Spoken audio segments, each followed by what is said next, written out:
এই লোকটা কে? না স্যার, আমি তো এনাকে আগে কখনো দেখিও নি। এই লোকটা আপনার ঘরে মরে পড়ে আছে আর দেওয়ালের চারিদিকে ওর ছবি লাগানো আছে। এটা কি করে সম্ভব? একজন অচেনা লোক আপনার এই হলিডে হোমে এসে তাস খেলছে, মারা গেছে। How it possible?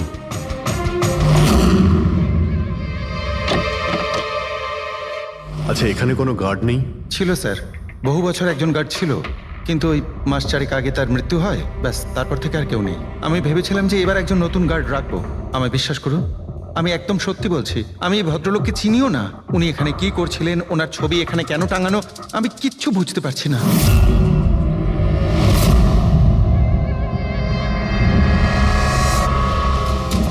Pankaj,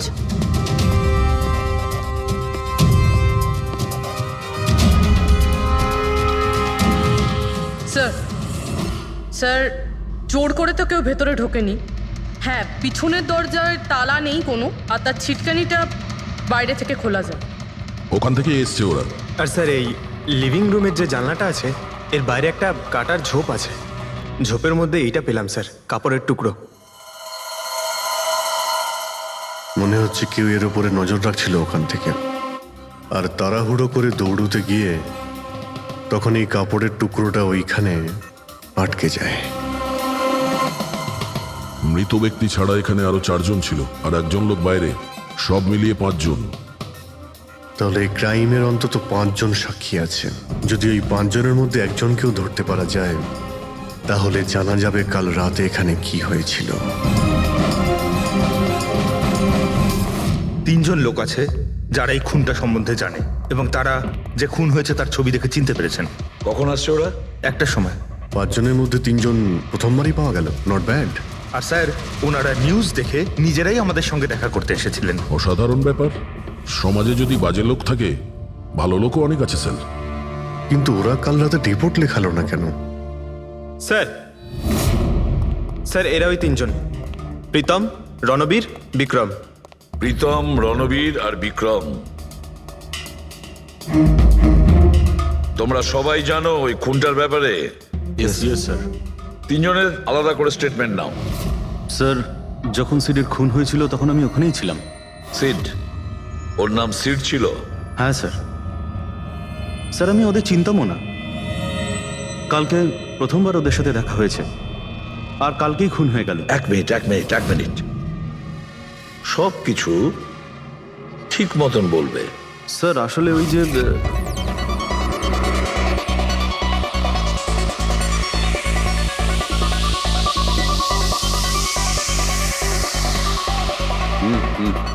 sure sir. কি হয়েছে স্যার? আপনি বোর হচ্ছেন? ক্লাবে ভালো লাগছে না আপনার? ক্লাব?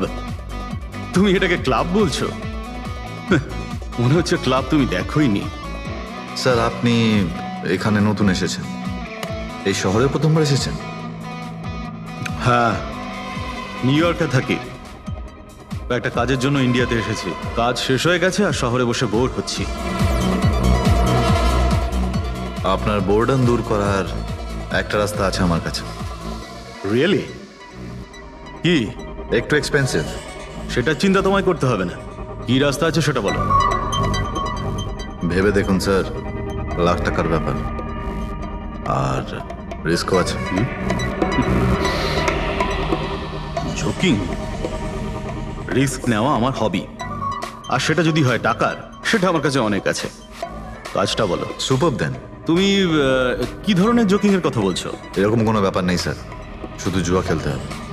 লাখ টাকা, জিতে গেলে মালামাল, আর হেরে গেলে কঙ্কাল। আর এমনিতেও আপনার টাকার তো কোনো চাপ নেই। তাহলে চলুন আমার সাথে, কাম।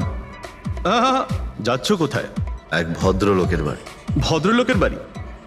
কে ভাই? ওই যে দেখতে পাচ্ছেন, ব্ল্যাক জ্যাকেট, হোয়াইট শার্ট।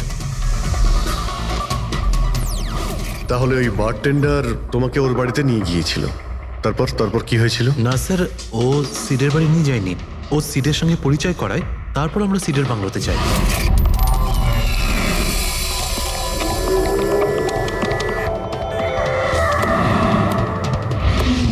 আর যখন আমরা ওখানে পৌঁছলাম তখন আগে থেকেই 2 জন ওখানে ছিল।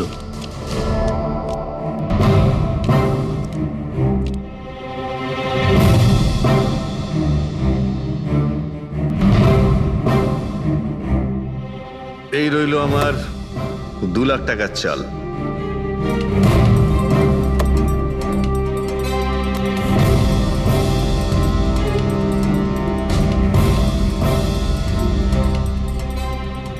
শো দেখা দারুণ ব্যাপার ভাই। কি খেয়ে বসেছিস? জিতেই চলেছিস। আমাদেরও বলে দে, আমরা একটু টাকা কামাই। ভাই যদি খেলেই যেতে পারা যেত তাহলে তো কোনো কথাই ছিল না। এগুলো সব কপালের ব্যাপার, আর আজ আমার কপাল ভীষণ ভালো। সেটাই মনে হচ্ছে। তাহলে আরেকটা ডিল হয়ে যাক। হয়ে যাক। এটা কি করে হতে পারে?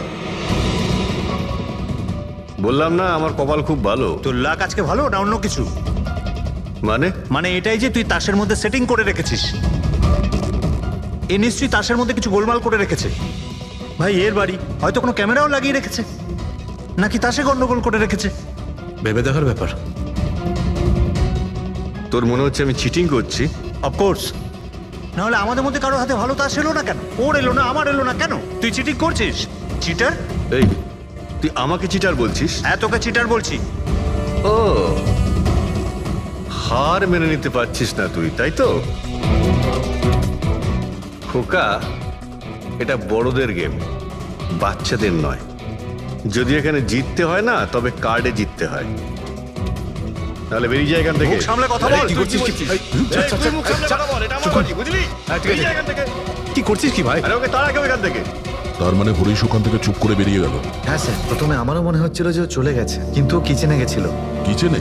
হ্যাঁ স্যার, কিচেনে। যখন ও কিচেন থেকে বেরোলো তখন ওর হাতে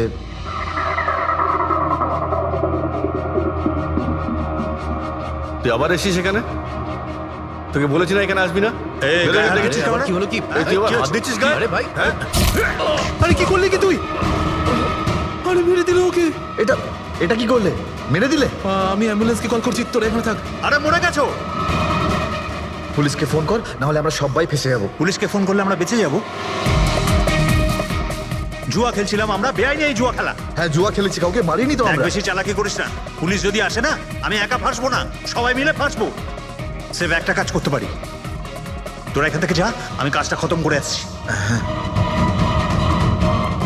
তোমরা কত টাকা হেরেছিলে? স্যার 30 লাখ। আমার প্রায় 50 লাখ মতন। স্যার 35 লাখ। এক মিনিট রণবীর, তুমি বলেছিলে যে সিড এই সময় সাদা শার্ট পরেছিল। ইয়ে স্যার, উনি সাদা শার্টই পরেছিল।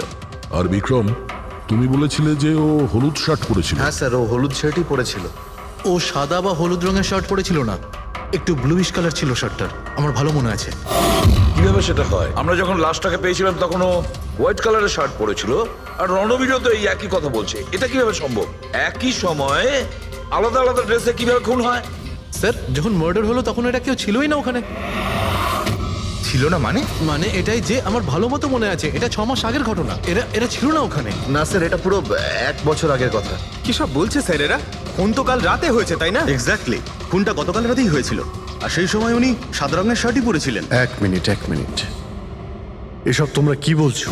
কাল রাত, 6 মাস, 1 বছর আগে? হ্যাঁ স্যার। আই হোপ তোমরা একটা লোকের মার্ডারের কথা বলছো যা কাল রাতে হয়েছিল, তাই তো? আর তোমরা বলছো এই দুইজন ছিল না মার্ডারের সময়? স্যার, এরা দুজন ওখানে ছিল না। আমি যে মার্ডারের কথা বলছি সেটা 6 মাস আগে হয়েছে। স্যার, খুনটা কাল রাতেই হয়েছিল। আর সেই সময় যারা ছিল সেই দুজন অন্য কেউ ছিল, ওরা তখন ওখানে ছিল না। হ্যাঁ স্যার, ওরা ঠিক বলছে, আমিও চিনি না এদেরকে। তোমরা তিনজনের সিডের কথাই বলছো তো? আর মার্ডার হওয়ার আগে ও তোমাদের সঙ্গে চেরিস ক্লাবে দেখা করেছিল তো? আর তারপরে ও তোমাকে হেমন্ত বিলায় নিয়ে গেছে। না স্যার, ও আমাকে সংকল্প ম্যানশনে নিয়ে গেছিল, আর সেটা ওই কীর্তি হিলসে। হ্যাঁ, কীর্তি হিলসে ছিল। না স্যার, ও আমাকে ইয়াশ হাউসে নিয়ে গেছিল, যেটা কার্টিস রোডে রয়েছে। একটাই লোক 3 বার 3 জায়গায় 3 রকম আলাদা আলাদা জামা কাপড় পরে কি করে মরতে পারে? হ্যাঁ, সালুকে বলো। আচ্ছা ঠিক আছে, ওকে। অজিত, সালুকে কোনো সূত্র খুঁজে পেয়েছে। তোমরা যাও, সালুকের সঙ্গে দেখা করো, আর ততক্ষণে আমি এদেরকে একটু জিজ্ঞাসাবাদ করি।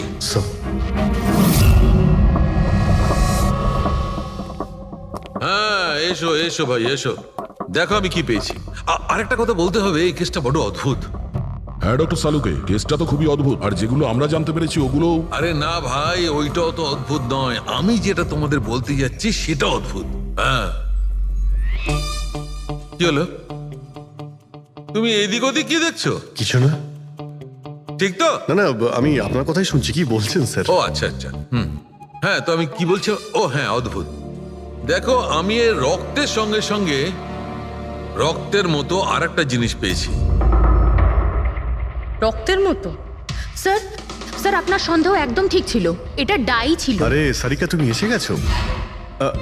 মানে আমি বলতে চাইছি, কি বলছো তুমি? লাল ডাই? কি করে? আরে বাহ, কনসেন্ট্রেশন ফিরে পেয়েছো তুমি? আরে আমার কনসেন্ট্রেশন কোথায় গিয়েছিল? তোমরা সব সময় না আমার পিছনেই পড়ে থাকো। ও আচ্ছা আচ্ছা। আমি সিডের বডি থেকে এই প্লাস্টিক ব্যাগটা পেয়েছি। এই ব্যাগ ওর শার্টের ঠিক নিচে ওর বডির সাথে টেপ দিয়ে আটকানো ছিল, আর এই ব্যাগটাতেই একদম রক্তের মতো ডাই রাখা হয়েছিল। এটা তো ঠিক ওই রকমই যেটা ফিল্মের শুটিং এ ইউজ করা হয়। বা হয়তো নাটকে। নাটক? হ্যাঁ, নাটকে। যতদূর আমরা জানতে পেরেছি তাতে এটা পরিষ্কার যে এই সিড একজন ঠক ছিল।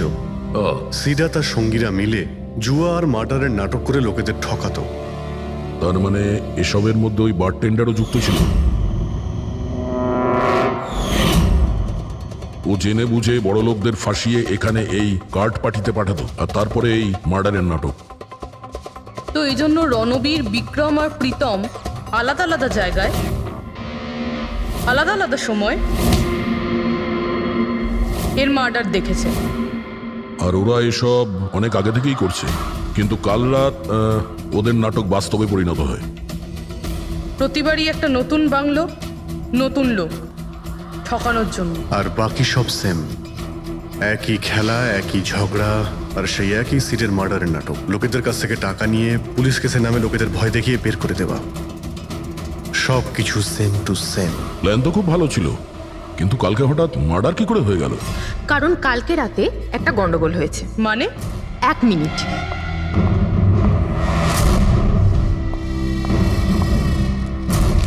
স্যার, আর এই হচ্ছে ছুরি। এই ছুরিটাও সেই রকমই নকল যেমন এই রক্তটা। যদি এটাকে কারোর শরীরে মারা যায় তখন এটা শরীরের ভেতরে যায় না, এটা ছুরির ভেতরেই চলে যায়। এই দেখো। কিন্তু ডক্টর, এটা যদি নকল চাকু হয় তাহলে এই নকল চাকু দিয়ে সিড মারা গেল কি করে? কালকে রাতে একটা ভুল হয়েছিল। এখানে একটা পেঁচ আছে, এই দেখো। যদি এই পেঁচটাকে ঘুরিয়ে দেওয়া যায় তখন এই ফলাটা আটকে যায়, ভেতরে ঢুকতে পারে না। তারপর এই ছুরিটা দিয়ে কেউ যদি আঘাত করে শরীরের ভেতরে ঢুকে যায়। কেউ ইচ্ছে করে এই ছুরিটাকে এরকম বানিয়েছে যাতে সিড মরে যায়। এরকম তো সেই লোকটাই করতে পারে যে এই খেলার ব্যাপারে সব কিছু জানতো। এটা বোধহয় সে যে লিভিং রুমের ব্যালকনিতে ছিল, যার কাপড়ের টুকরো আমরা পেয়েছিলাম। আর দ্বিতীয়ত, আমাদের খুনির কাছে সে পৌঁছবে যে বাকি লোকেদের কার্ড পার্টি পর্যন্ত পৌঁছেছে। ওই bartender Dinesh. Excuse me? I am sorry sir, এখনো ক্লাব ওপেন হতে বেশ কিছুটা সময় বাকি আছে। Sorry sir.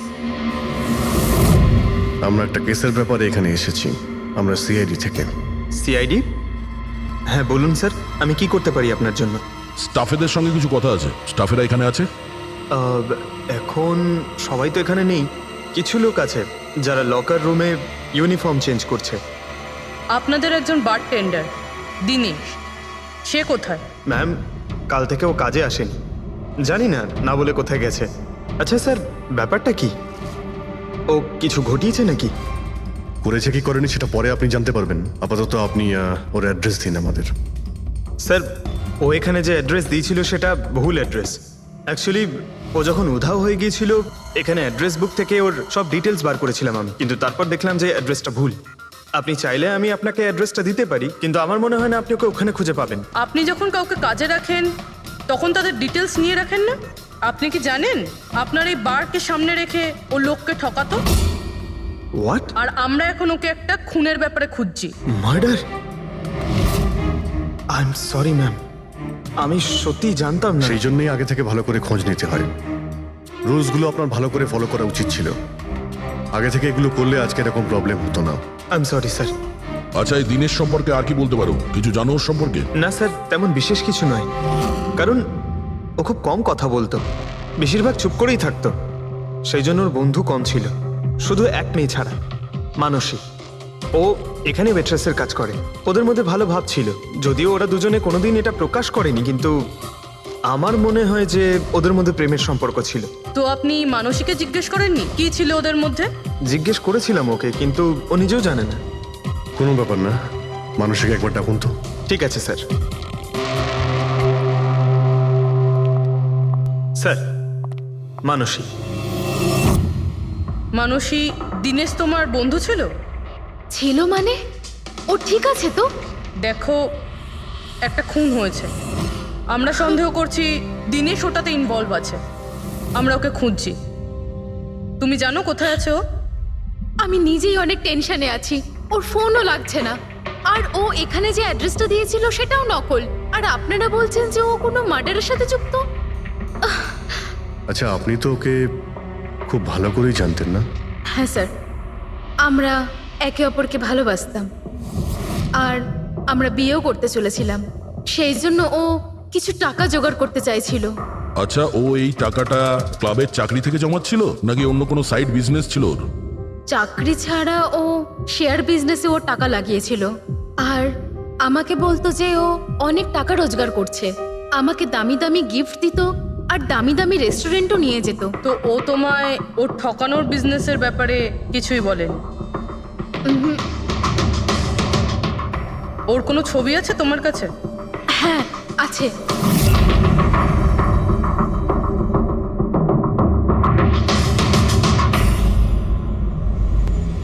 স্যার, এই দীনেশ তো নিরুদ্দেশ, কিন্তু ওর ছবি আমরা পেয়েছি।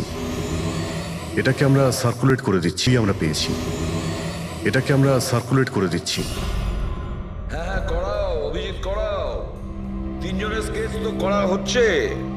একটা কথা তো পরিষ্কার যে চারজন সবাই একসঙ্গে কোনো গর্তে লুকিয়ে বসে আছে। হ্যাঁ স্যার। স্যার, এটা ঠক কিন্তু খুনি নয়। ভুল করে এদের হাতে খুন হয়ে গেছেন। 100% এটা ভয় পেয়েই কোথাও লুকিয়ে রয়েছে। ব্যাস, এই ভয়টাকেই আমাদের কাজে লাগাতে হবে। এমন ভাবে ভয় দেখাতে হবে যে ওরা নিশ্চয়ই কোনো ভুল করে থাকবে, আর আমরা খাপ করে ধরে ফেলবো।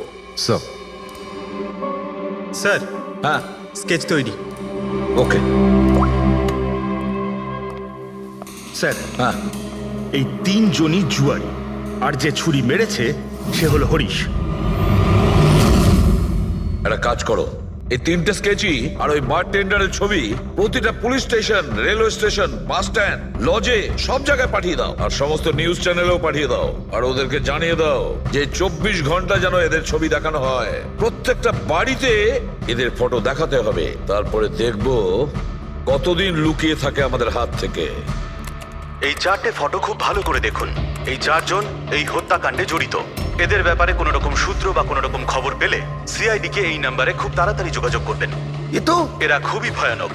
এরা সবাই ইন্ডাস্ট্রিয়ালিস্ট হেমন্ত কুমারের ফার্ম হাউসে নিজেরই এক বন্ধুকে খুন করে পালিয়ে গেছে।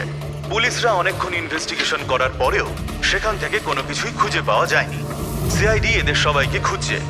এই হলো এদের ফটো।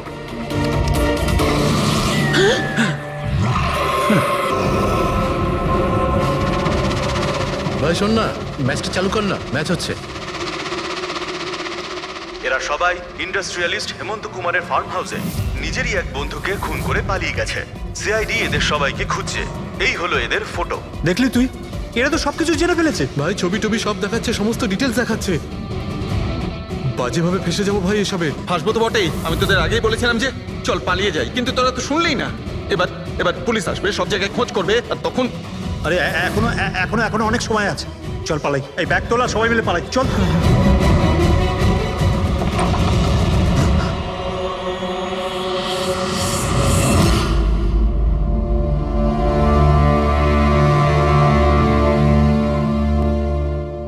স্যার, সিট তো আমার খুব ভালো বন্ধু ছিল, আমার পার্টনার ছিল। সবকিছু ঠিকঠাক চলছিল, এতদিন ধরে কোনো গোলমাল হয়নি। ওই রাতে কি যে হলো, আমি তো অন্যান্য বারের মতোই নকল ছুরিই মেরেছিলাম, কিন্তু মানে মানে জানি না কিভাবে কিভাবে মরলো, আমি জানি না। এও জানে না। ওসব নাটক বন্ধ করো আর সত্যি করে বলো। বলো।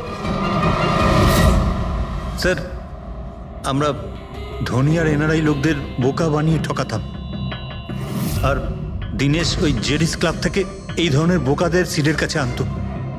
তারপর আমরা সেই বড় লোক এনআরআই লোকগুলোকে কোনো খালি নির্জন বাংলোয় নিয়ে যেতাম, যেটা আমরা প্রথম থেকেই সিডের বাংলোর মতো সাজিয়ে রাখতাম। হ্যাঁ স্যার, আমার একটা বিজনেসও আছে স্যার, রিয়েল এস্টেটের বিজনেস।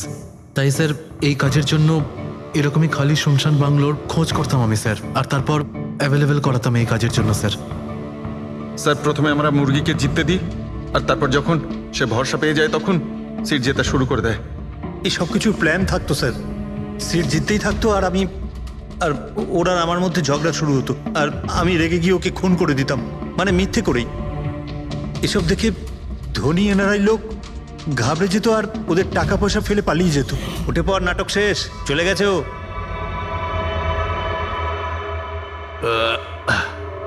ঠিক গেছে তো রে? হ্যাঁ গেছে। উফ, আরে লেগে যাবে পাগল। তারপর আমরা ওই টাকাগুলো নিজেদের মধ্যে ভাগ করে নিতাম। ওই রাতেও সব এরকমই হয়েছিল, আমি ওকে ছুরি মেরেছিলাম, আর তারপর পুলিশকে ফোন করা যাক আর সবকিছু ডিটেলে আমি পুলিশের চক্করে পড়তে চাই না। আমার পাসপোর্ট, ইউএসএ সিটিজেনশিপ সবকিছুই চলে যাবে। না না না না না, আমি যাচ্ছি। আরে ঘুমিয়ে পড়লি নাকি সিট? আরে ওঠ ভাই, অনেক হয়েছে, আর ওভার অ্যাক্টিং করতে হবে না। Sit set set. আরে এই তো সত্যি মরে গেছে। আরে ছুরিটা সত্যি সত্যি লেগে গেল নাকি ওর? আরে কি বাজে কথা বলছিস কি তুই? আরে সিট ওঠ না, সিট ওঠ না। আরে ছুরিটা কি করে? তুই ছুরিটা ইউজ করার আগে চেক করিসনি নাকি? আরে প্রথমবার করছি নাকি? শুটিংয়ের ছুরি এটা, একটাই তো ছুরি আছে না, কিন্তু এই খুন কি করে হতে পারে? আমাদের পুলিশকে জানাতে হবে। পুলিশকে যদি জানাই তো আমরা সবাই ফেসে যাব। তাহলে কি করব?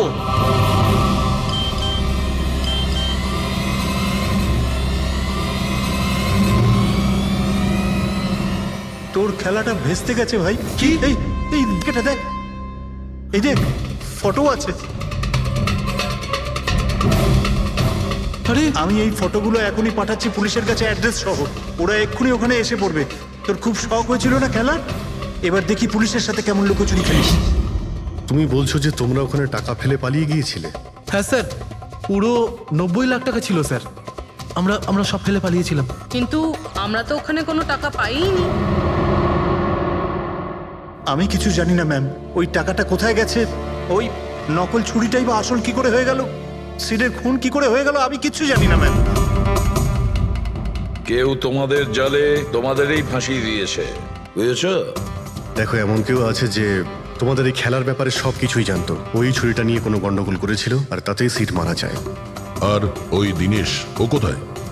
সিড মারা যাওয়ার পর আমি দিনেশকে ফোন করেছিলাম, আমার কথা শুনে ও খুব ঘাবড়ে গেছিল, বলল কি যে ওই শহর ছেড়ে চলে যাবে। দিনেশ তো তখন থেকেই উধাও। তাহলে কি পুরো প্ল্যানটা আবার দিনেশ করেনি তো? ওখানে রণবীরকে পাঠায় আর হরিশের ছুরিটাই চেঞ্জ করে দেয়, আর তারপরে দিনেশ ব্যালকনিতে লুকিয়ে পড়ে। আর ওখান থেকে দিনেশ ফটো তুলেছে স্যার, আর হরিশকে পাঠিয়েছে, আর তারপর বলেছে যে পুলিশ আসছে, তাই এরা সব ভয় পালিয়ে গেছে। 90 লক্ষ টাকা ছেড়ে পালিয়ে গেছে। তার মানে দিনেশ আমাদের সাথে বেইমানি করেছে।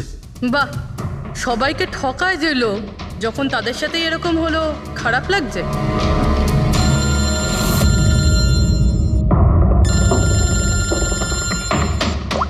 হ্যাঁ বলো সালুকে। ফ্যান্টাস্টিক, ঠিক আছে। সালুকে বললো যে প্রমাণ পাওয়া গেছে, যে জিনিস দুটো আমরা দিনেশের কথায় আমরা পাঠিয়েছি, ওর ইউনিফর্ম আর জিমব্যাগ। হ্যাঁ দা, যে কাপড়ের টুকরো আমরা ব্যালকনি থেকে পাই, ওই টুকরোর সঙ্গে এই দিনেশের ইউনিফর্মের কাপড় ম্যাচ করছে। স্যার, তার মানে খুনি দিনেশ?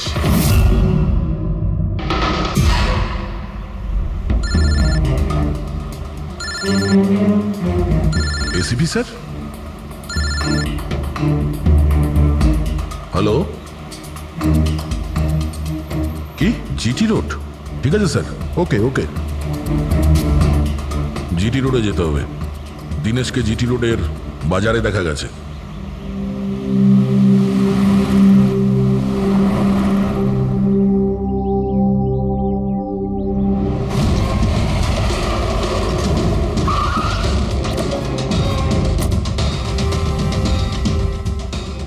ভাই, এই লোকটাকে দেখেছো এখানে?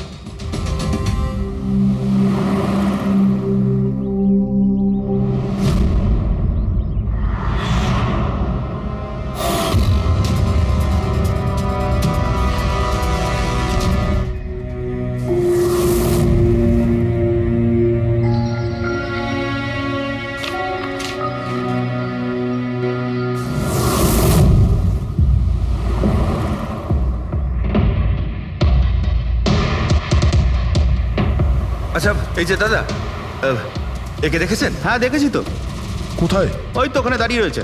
আগে? হ্যাঁ আগে। থ্যাঙ্কস থ্যাঙ্কস, চলো। মা, বাবা, আমায় ক্ষমা করে দিও। আমি তোমাকে অনেক কষ্ট দিয়েছি, তোমাদের মান সম্মান ডুবিয়ে দিয়েছি। কিন্তু একটা সত্যি কথা, আমি খুনি নই, আমি কাউকে খুন করিনি। আমি শুধু একটু টাকা ইনকাম করতে চেয়েছিলাম, কিন্তু আমি জানতাম আজ নয়তো কাল পুলিশ আমাকে ধরেই নেবে। এটা হওয়ারই ছিল।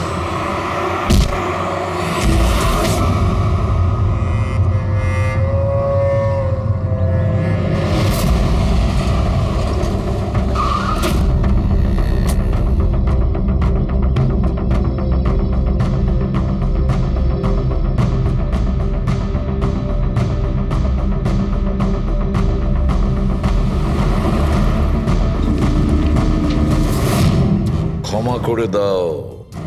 এই বদনাম নিয়ে বেঁচে থাকার থেকে মরে যাওয়া ভালো। স্যার, আমরা সিসিটিভি ফুটেজ চেক করে দেখেছি। ওকে দেখে ওখানে ডিপ্রেসড মনে হচ্ছিল। স্যার, মনে তো হচ্ছে না কেউ ওকে ফোর্স করেছিল, ও নিজের ইচ্ছেতেই মারা গিয়েছে।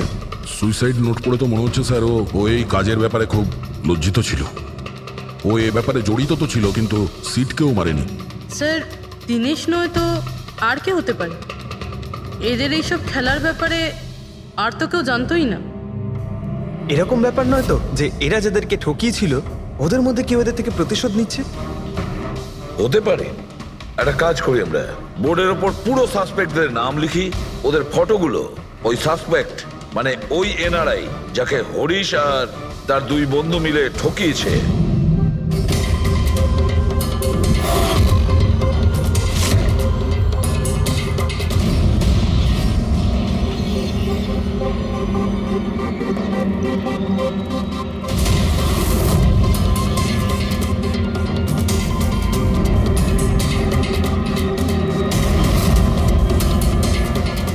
স্যার, এই হলো সেই সমস্ত লোকগুলো যারা এই কেসের সঙ্গে জড়িত। অভিজিৎ, খোঁজ নিতে হবে খুনের সময় এরা কোথায় ছিল। পুরো ইনফরমেশনটা আমরা এয়ারপোর্ট ইমিগ্রেশন থেকে পেয়ে যাব। স্যার, এই ফটোগ্রাফে যে 8জন লোক আছে সেই সময় তারা ইন্ডিয়াতে ছিলই না। ইনফ্যাক্ট বেশিরভাগ লোকই এই ঘটনার পরে ইন্ডিয়াতে ফেরেইনি।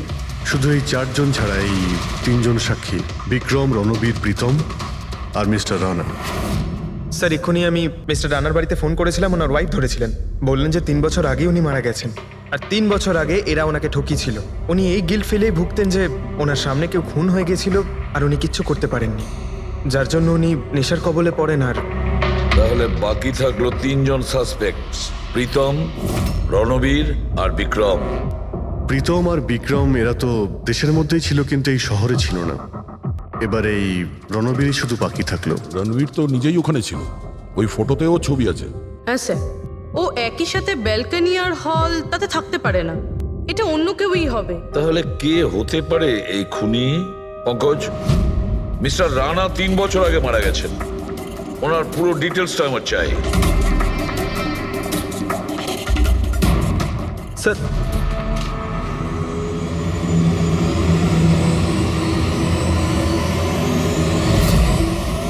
এটা কোনো একজন লোকের কাজ নয়, অন্য কেউ আছে যে ওর সঙ্গে কাজটা করেছে। আমার তো মনে হচ্ছে যে খুনি আমাদের চোখের সামনেই আছে, শুধু আমরাই ওকে দেখতে পাচ্ছি না। ইয়েস, খুনি তো আমাদের সামনেই ঘুরছে।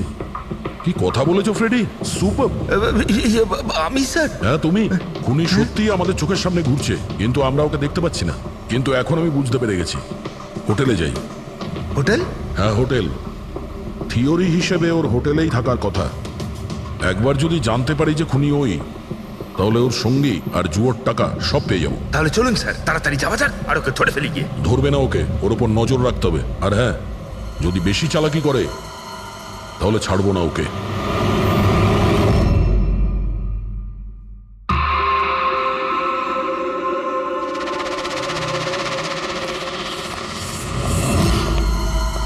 এক্সকিউজ মি, হ্যাঁ স্যার, আমি আপনার ফোন থেকে একটা ফোন করতে চাই। করুন স্যার। ওয়েল, আমার একটু প্রাইভেট কথা ছিল আর কি। এছাড়া কি আপনার কাছে অন্য কোনো ফোন আছে? স্যার ওইটাই চলে যান, ওটা থেকে কথা বলে নিন। Thank you. Thank you.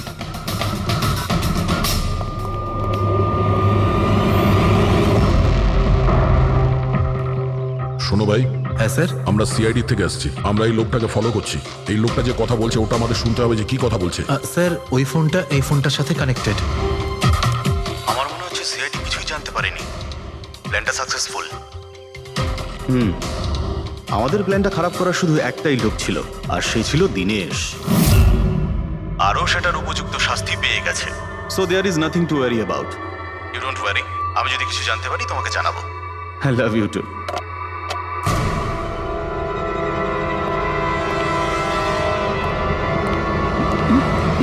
এই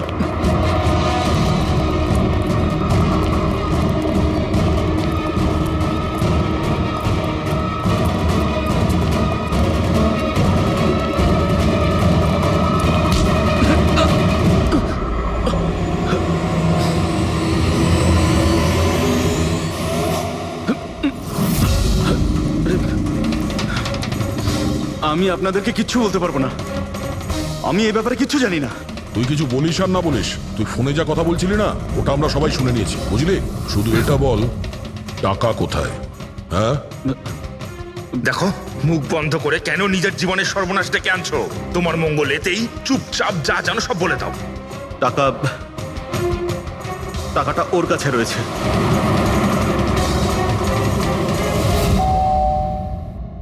একটু দেখ তো মা, কে বেল বাজাচ্ছে? হ্যাঁ মা।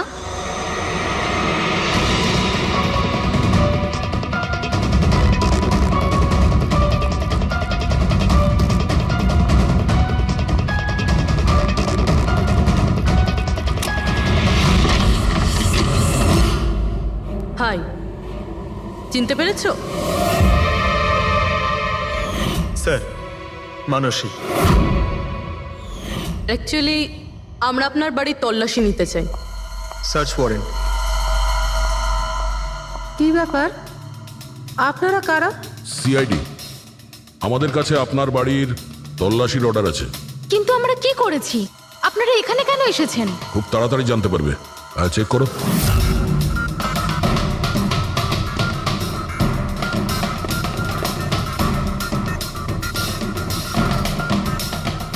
দয়া স্যার।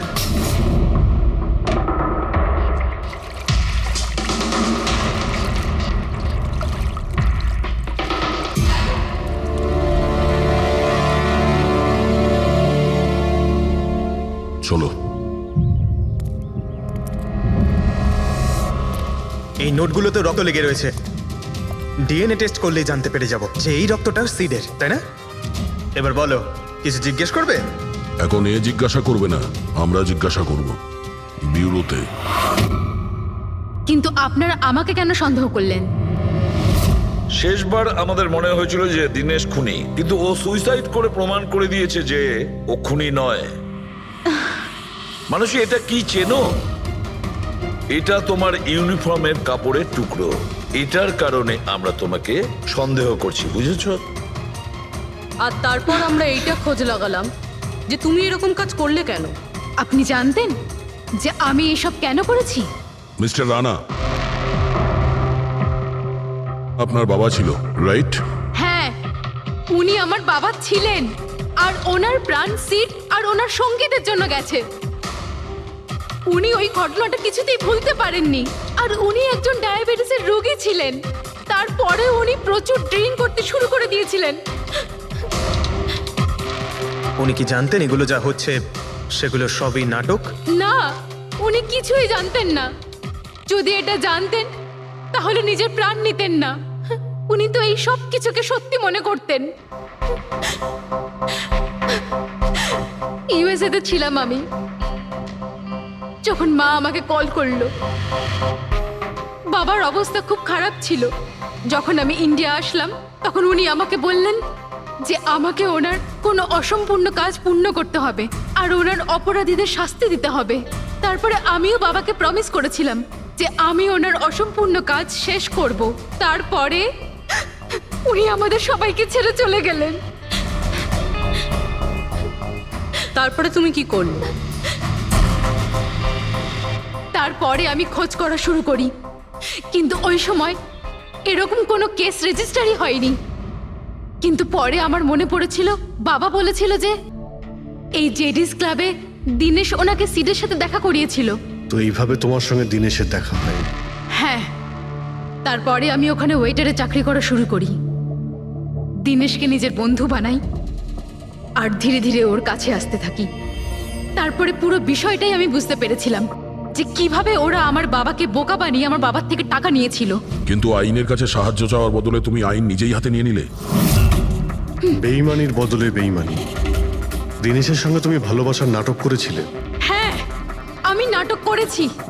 ওদেরকে উপযুক্ত শাস্তি দেওয়ার জন্য আমি এটা করেছিলাম। আর এতে তোমার সাহায্য করেছে তোমার প্রেমিক, তোমার আসল বয়ফ্রেন্ড।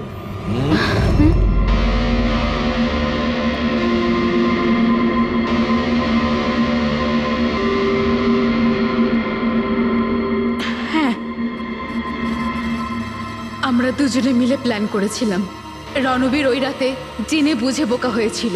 আর ওই ছুরিটাকে খারাপ করেছিল। যদি এই পেঁচটাকে ঘুরিয়ে দেওয়া যায় তখন এই ফলাটা আটকে যায়। ওই ছুরিটাকে আমি খারাপ করেছিলাম আর ব্যালকনি থেকে লুকিয়ে ফটো আমিই নিয়েছিলাম।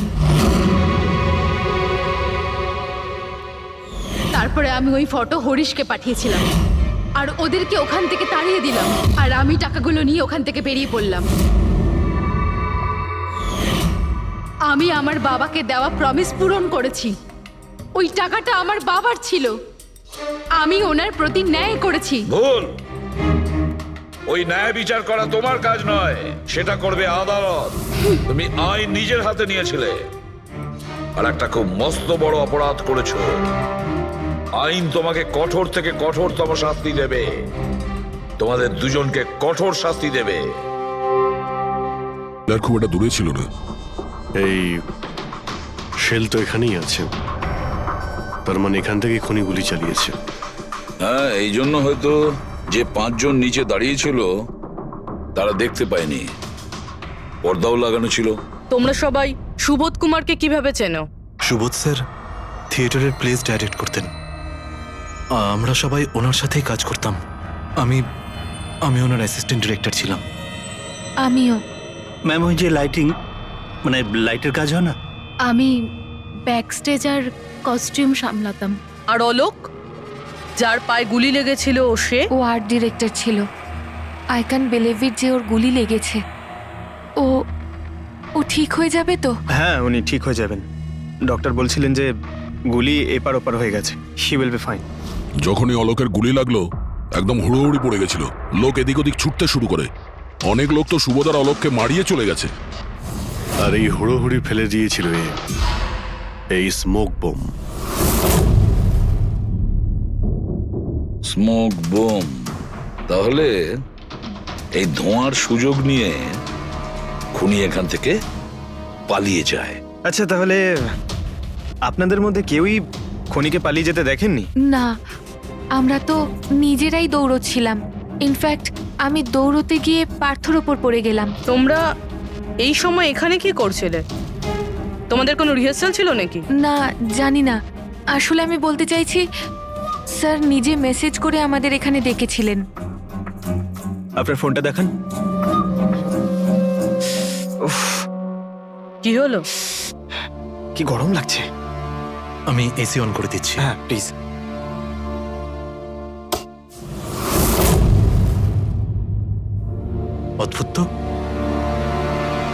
এসিটার আবার কি হলো?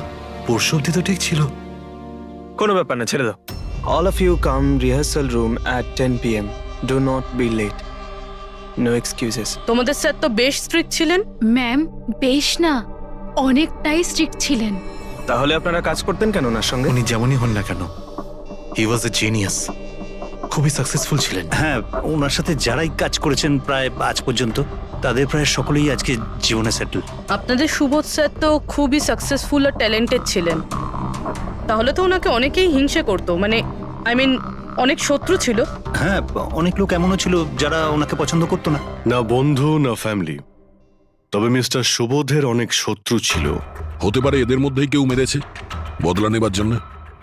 সেই কারণেই ও আগে থেকে নিজের কাছে বন্দুক রেখেছিল।